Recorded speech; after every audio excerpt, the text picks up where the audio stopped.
Hello, thank you for taking the time to view this makeup lecture for Theology 131. The contents of this video will correspond to our supplementary reading, Deus Caritas Est, the encyclical of Pope Benedict XVI. This reading is supplementary. However, the contents of this lecture are a very important complement and counterpart to M. Scott Peck's own writings on love, written from a secular perspective. So, there are some common themes found both in Peck's article and in Deus Caritas Est concerning the nature of love. We'll also note some important differences. For example, differences as to the understanding of love and its relationship to sacrifice, as found in a Christian perspective and as opposed to M. Scott Peck's more psychologically oriented take. I would note that although Deus Caritas Est is a supplementary reading, nonetheless, students are strongly encouraged to read its contents in order to better understand what's being said in this makeup lecture. I'd like to begin with an introduction talking about the theological significance of love. We can look to the phenomenon of religious violence, so prevalent in our world today. Now, admittedly, the Roman Catholic Church has its own past history to answer for, and indeed, popes such as Pope Francis and Pope John Paul II have asked forgiveness from the peoples of the world for past sins and acts of violence perpetrated in the name of the Catholic faith. We must also note that other religions have patterns of violently propagating their own teachings. This is the case with Buddhism, for example, in Thailand, also Hinduism in India, where there are numerous well-publicized cases of violence against Christians or Christian missionaries, and we might also cite the example of Islamic terrorism, not to imply that any of the religions mentioned have an explicitly violent component in them.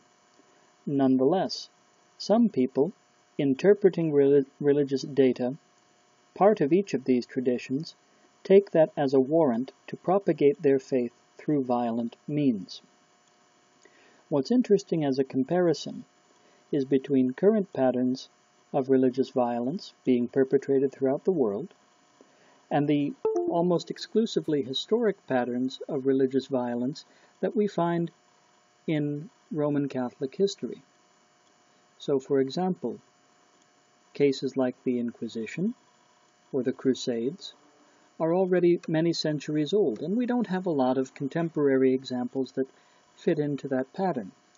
It appears that by and large Christianity has purged the elements within itself that take revealed faith as a warrant for the use of violence. That is to say, Christianity has undergone some sort of an internal reflection on the meaning of its beliefs and come to the conclusion that it is never permissible to spread these beliefs through violent means.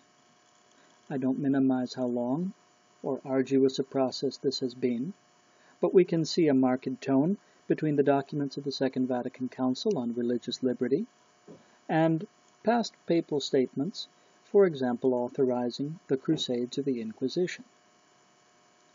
The encyclical Deus Caritas Est begins by meditating on these points, and its title is significant.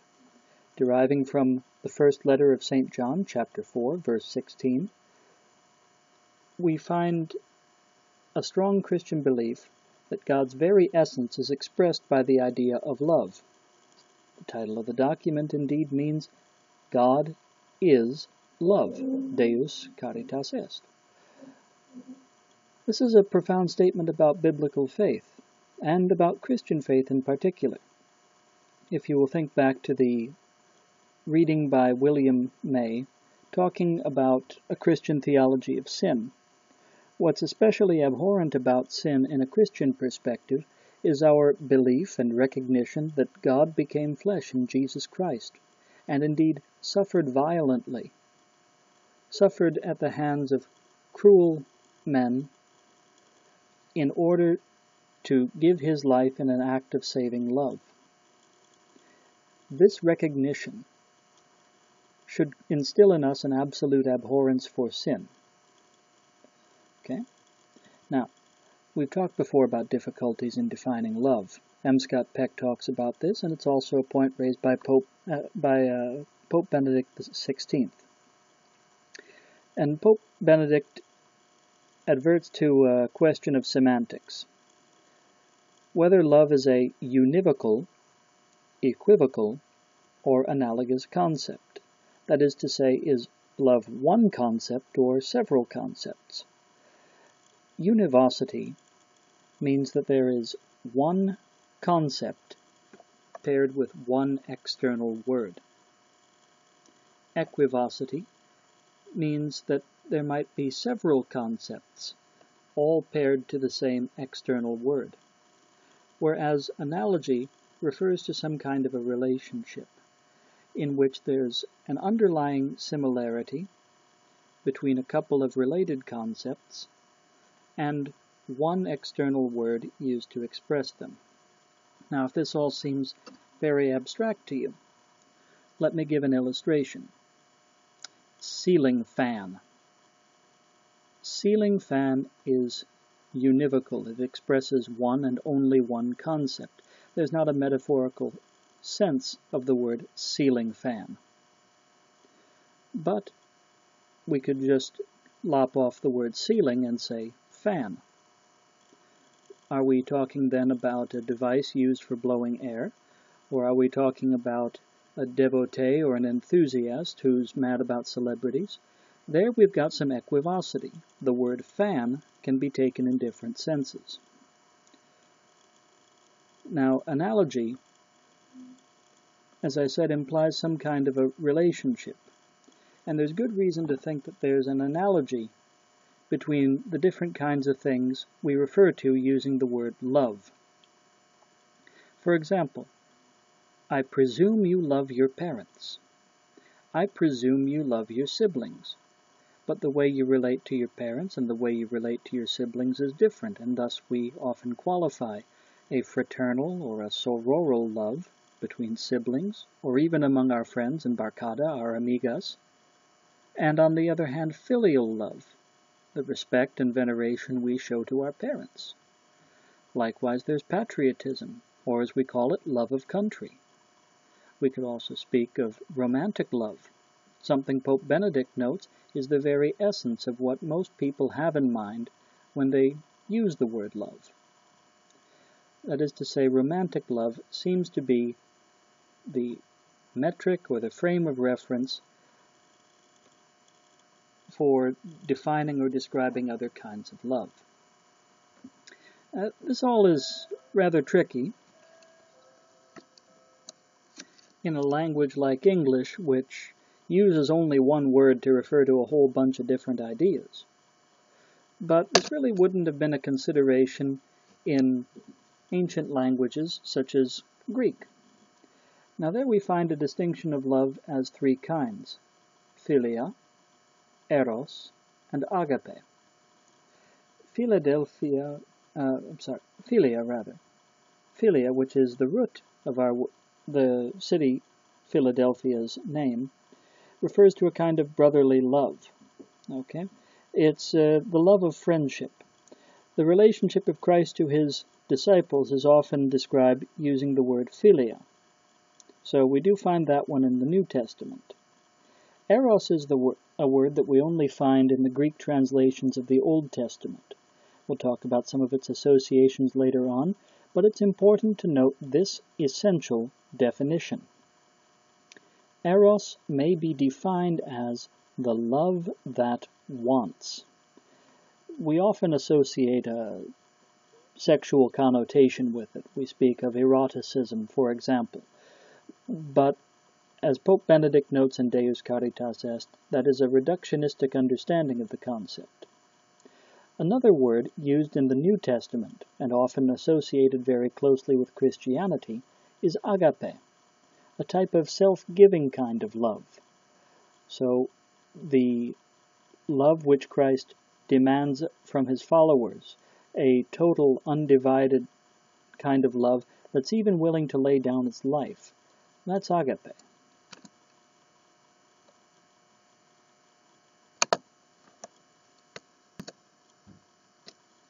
We could talk about Catholicism and certain modern ideologies.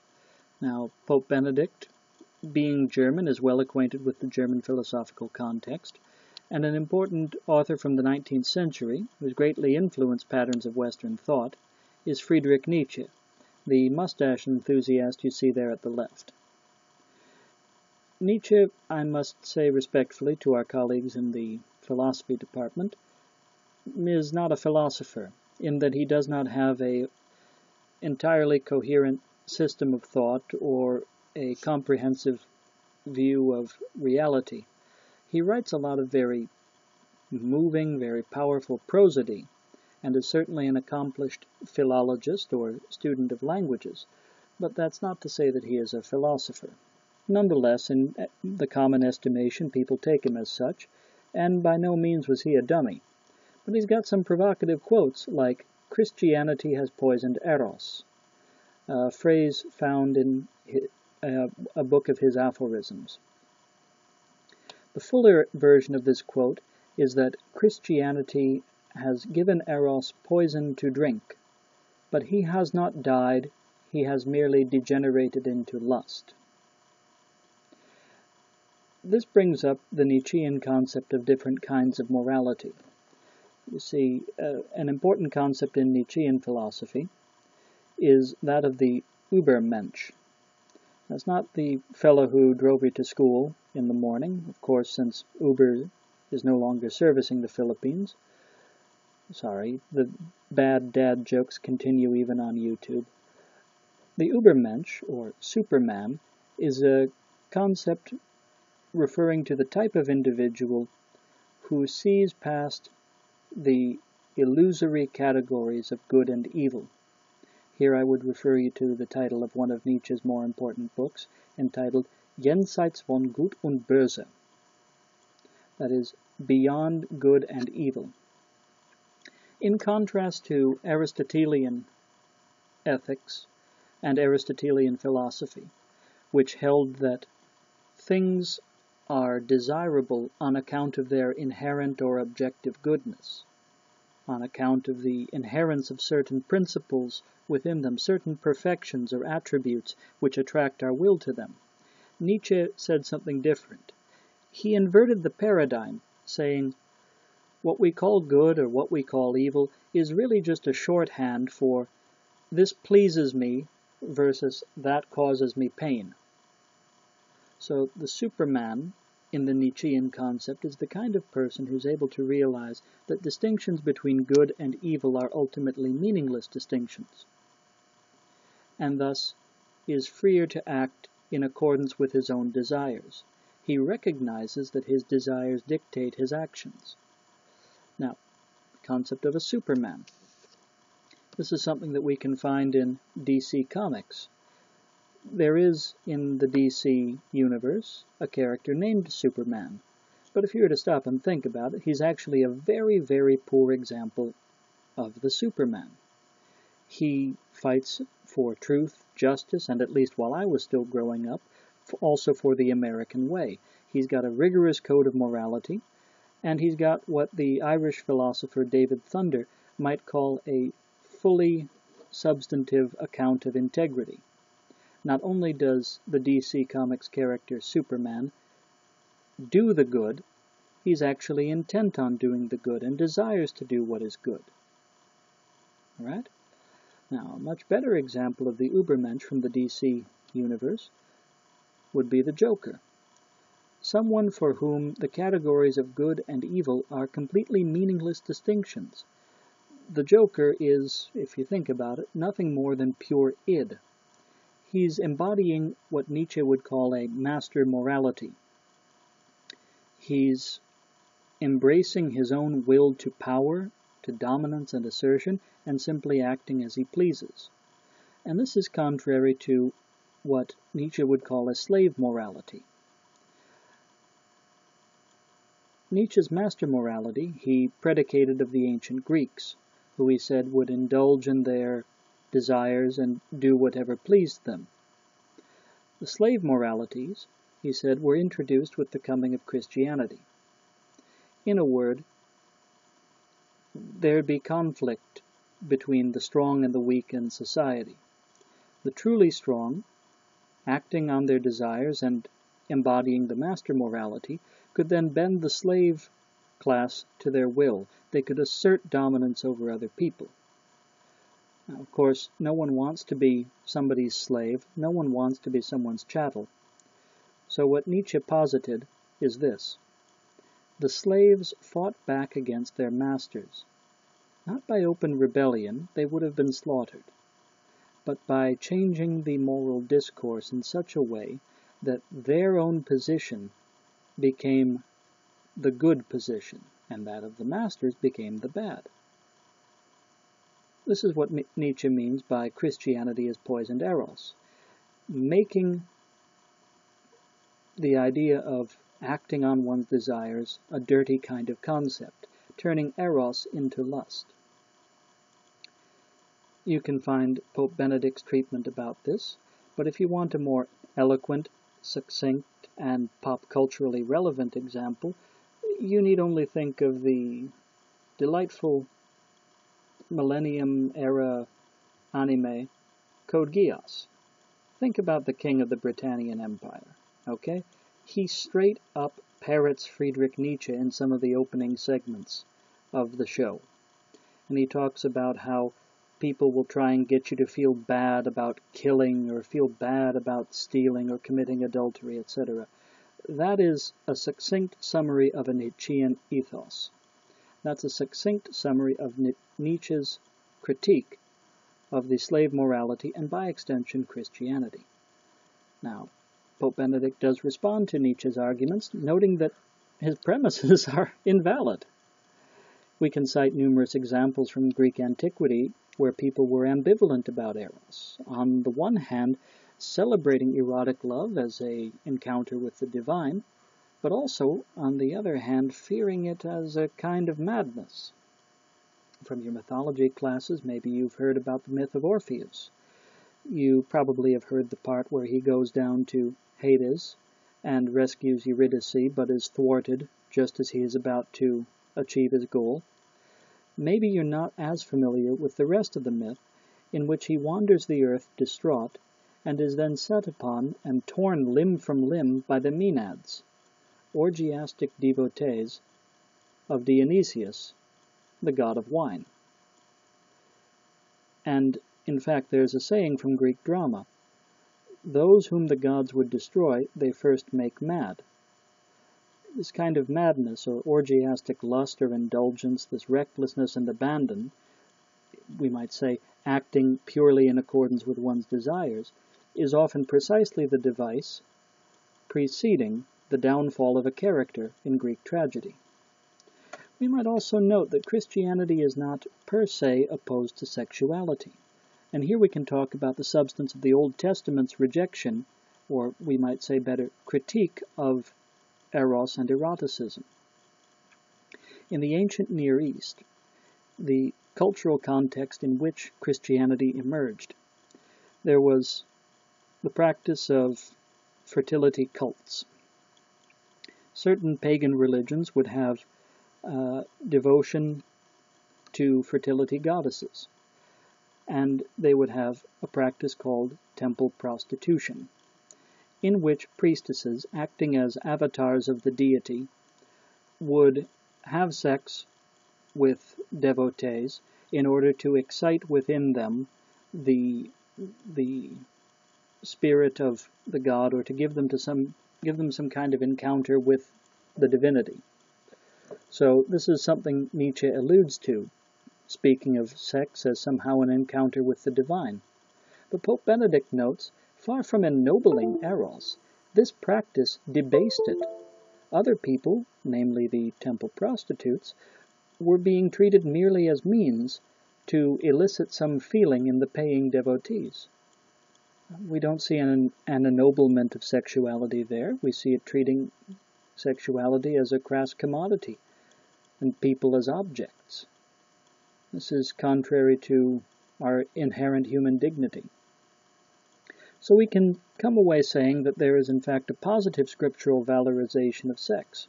The Bible looks favorably upon it, provided that it's ordered and directed toward proper purposes, provided that it's exercised in a restrained and measured way, and not with abandon. And this is a problem with current sex and body positive ideology, which in some ways is a descendant of Nietzsche's philosophy. According to these ideologies, there's a principled affirmation of sexuality. So we contrast their position with that of the Catholic Church. Whereas the Catholic Church says that sex, or the human body, are good things insofar as they have the character of means toward our ultimate end of salvation. Modern sex and body positive ideology would hold that they are good in and of themselves. They are their own end. And consequently, they should be subject to as few limitations as possible. Now there's an implicit cynicism here which treats the body just as something in the biological order, without a connection to personal dignity or worth. And in point of fact, it's sort of hard to maintain the principles of sex and body positive ideology. If we say that sex should be subject to as few limitations as possible, does that mean then that if our loved ones should cheat on us, we should feel no resentment? In point of fact, you can find columns in publications like the New York Times where authors are celebrating the fact that their spouses cheat on them. Or we could say, where do the limits have to be drawn? Maybe we can't get into this in great detail, but there are some ethical frameworks emphasizing how sexual intimacy should be subject to as few limitations as possible, namely safe, sane, and consensual. Okay? Well, that really leaves the door open to a lot of, frankly, very disturbing, unconventional, or possibly even psychologically harmful practices. So, there's something to be said for some restraint. I don't undertake here and now to say what the exact limits are. I would refer you back to our discussions on Humanae Vitae. Now we'll come and discuss the distinction between eros and agape. As I said before, eros may be summarized as a love that takes, or a love that wants. Agape may be described as the love that gives. So here we see two different movements. Eros, an ascending, or a possessive kind of love. Agape, a descending, oblative kind of love. Now I say oblative, and you'll look at that figure on the left. You would of course recognize that as the famous statue at University of the Philippines, the Oblation. Fun little side note, when I've asked students to describe what that figure is doing, I've gotten very curious answers. A lot of people say to me that he is taking or receiving something, and thus by implication that it's got an element of eros to it. Now, in point of fact, an oblation is a sacrifice. You can even see this in the delightfully named parish on the UP Diliman campus, Parish of the Holy Sacrifice. So, this figure here is not receiving something. On the contrary, he's giving all in the service of his country. A very patriotic message. Let's come back to the main discussion, though.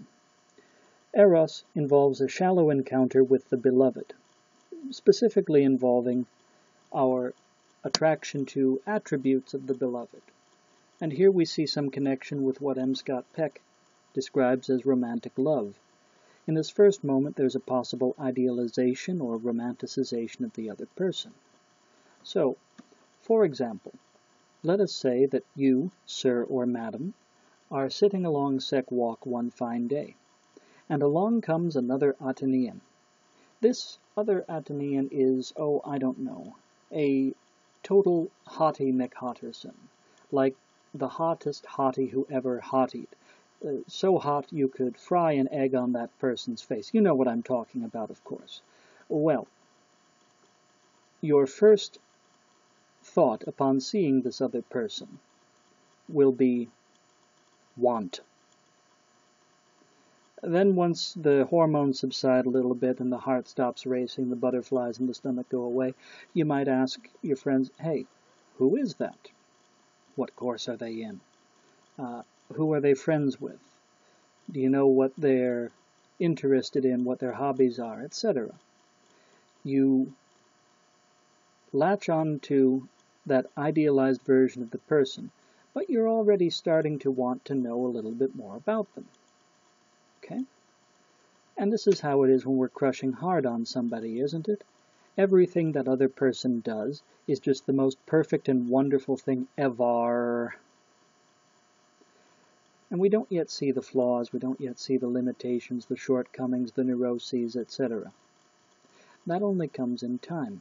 Only once we start developing an agapic movement, encountering that beloved on a deeper level, no longer loving them for their attributes or what they do to us, but because they are a person worthy of love.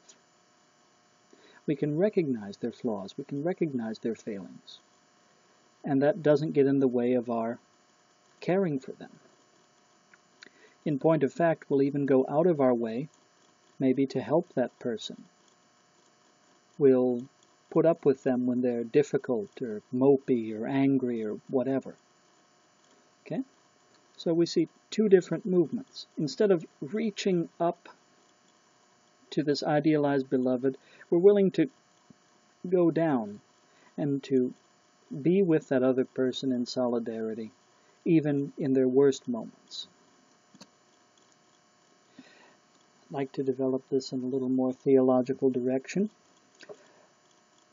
I would refer you to a prayer prayed by devout Jews, even to this day, entitled the Shema Israel. This is found in Deuteronomy chapter 4, verses 6 through 9. It is a prayer enjoined on the Hebrew people and still prayed to this day.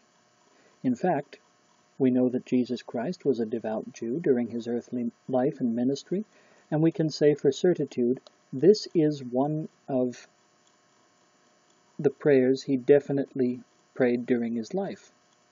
It's also important because, as you'll see at the bottom of the slide, it forms the basis for his commandments. Okay?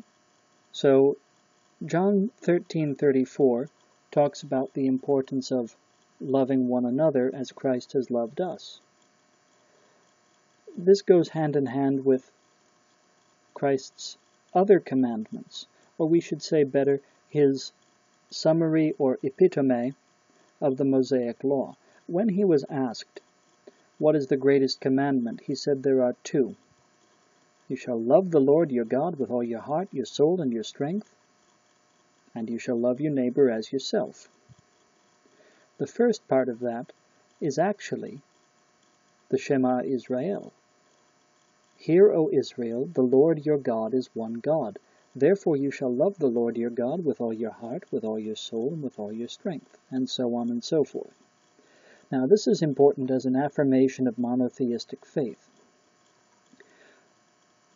Scholars of religion think that one of the most unique points about biblical faith is its monotheism, its belief in one deity. This has some important cosmological and theological implications. So, for example, the belief that there is only one God implies that other deities aren't less powerful gods or alternative gods, but rather they are no gods. The idols worshipped by the heathen peoples surrounding Israel were, in a best-case scenario, mere chunks of wood, metal, or stone onto which superstitious people projected their own fears about cosmic and environmental forces. At best, those idols were just figments of the human imagination. Worst case scenario is that there were demonic powers involved, and we can look to cases like, for example, the Israelite apostasy over to the worship of Baal or Moloch, deities which demanded human sacrifice. And there's a distinct possibility that there's something actually demonic involved in those cases. But the point is that these other deities aren't gods at all. God alone is the true God, as said in the Shema Israel. And here we see a distinction with other later developments, such as the Manichaean religion we talked about in connection with St. Augustine. Manichaeism, you will remember, posited that the universe is the result of an unending cosmic struggle between two deities. Well, if it's a struggle between two deities, then there's no conscious choice on the part of either God to create the thing, or its continued existence doesn't depend on only one of them. We see parallels of this in other polytheistic creation myths. Izanami and Izanagi part the waters and create the earth. In Greek mythology, Saturn castrates his father Uranus, and thus the world is created from the parts he chopped off his dad. In Babylonian mythology, again, there's dismemberment that goes on, and humans are created either as an accident in the course of this cataclysmic birth of the cosmos, or they're created as beings for the gods to torment. Which is why we see that the Greek deities are often portrayed as a bunch of drunken frat boys, and Babylonian deities are cruel and malicious. I mentioned Japanese creation myths as well, and, well, you can look up about Amaterasu, also the thunder god, I'm going to mispronounce this, I think, Sunasao, and also the story of the mirth goddess as well. And you see that, again, the same kinds of shenanigans that we find in Greek mythology are going on there. And in these mythological systems, it's really the mortals who are the ones acting with dignity and nobility. The gods are capricious jerks, just as elemental forces are often capricious or seemingly spiteful. But Christianity, and by extension Judaism as well, are different. They see in the cosmos a free and loving choice by God to conserve the world He's made. There's nothing else stopping Him from blinking it out of existence. We are here solely by His free choice to keep us in being, and that implies that He loves us. Now, when I was in high school, I had a girlfriend, and we'd go out into the countryside and look up at the stars, and it was very romantic up until the point where I started talking about how vast the universe is and how small we are in it, whereupon my girlfriend would be depressed and she'd say, "Oh, Joe, that's so sad." I'd say, no, it's not sad at all, because tiny as we are, insignificant as we are, God still loves us enough to send us His Son. See, even back in high school I was talking like a theoprof.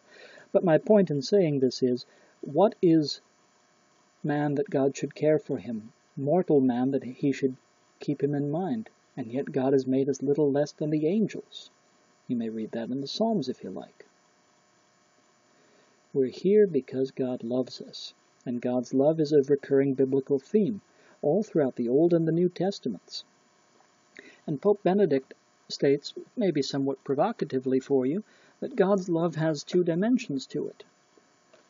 Not only agapic, but also erotic, not sexual. Remember, eroticism is not identical to sexual love, at least not for the purposes of this module or for Deus Caritas Est. When we say an agapic love, we mean that God gives to His creation. In a paramount way, he's given us his only begotten Son to save us from sin and to sanctify us, to give us a share in his own divine life. And of course, you know, when you love somebody, you write them love letters, don't you? What else is God's revelation but him telling us, reassuring us of his love for us? Thus, sacred scripture is his gift to us. Likewise, he gives us a law, a standard of living which conforms to our true dignity and our true vocation. His law helps make us good so that we may be like him and may grow in love of him. So these are some of the things that God gives to us. You might say also that it's loving sometimes to give correction. I, as a father, certainly take no pleasure in having to discipline my daughter when she's unruly or out of control. And likewise, your parents, I'm sure, take no delight in disciplining you. And yet, sometimes they have to tell you not to do things. They have to put limits to your activity because they care. Right, now let's move on to the erotic dimension. God wants something from us.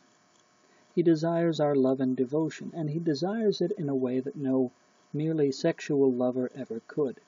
He doesn't just want our bodies, right? He doesn't just want us to observe his precepts and commandments. He doesn't just want us to act in a certain way, but he also wants the entire devotion of our soul. Thus we come back to something I said about St. Ignatius of Loyola and his principle and foundation for the spiritual exercises. We must always be mindful of the end for which we were created, which is to glorify God, and by that means to save our soul. The two go one with the other. Now let me tell you a converse of this. A converse of God's erotic love for us is Satan's own hatred directed against God and against his followers. We know that God, who has existed from all eternity, is immortal, invisible, the only wise God, can't be harmed in any way. It's not like the Manichaean cosmology where the evil deity attacks the good one and breaks off pieces of him. Preposterous in the case of Christian religion. But our spiritual enemies can attack us. Our spiritual enemies can attack those who are not immortal, not eternal, not immune to their assaults. And thus, some have proposed, some spiritual authors, that there's a certain rejoicing that goes on with Satan whenever a soul is damned on account of its sins, whenever it's separated for all time from its Creator for whom it was destined. As though Satan is crowing over his small victory there, saying, well, that's one more that you'll never get. So that's why it's important for us to be mindful of the good God who wants us all for himself, but also the threats and perils to our reaching that destination.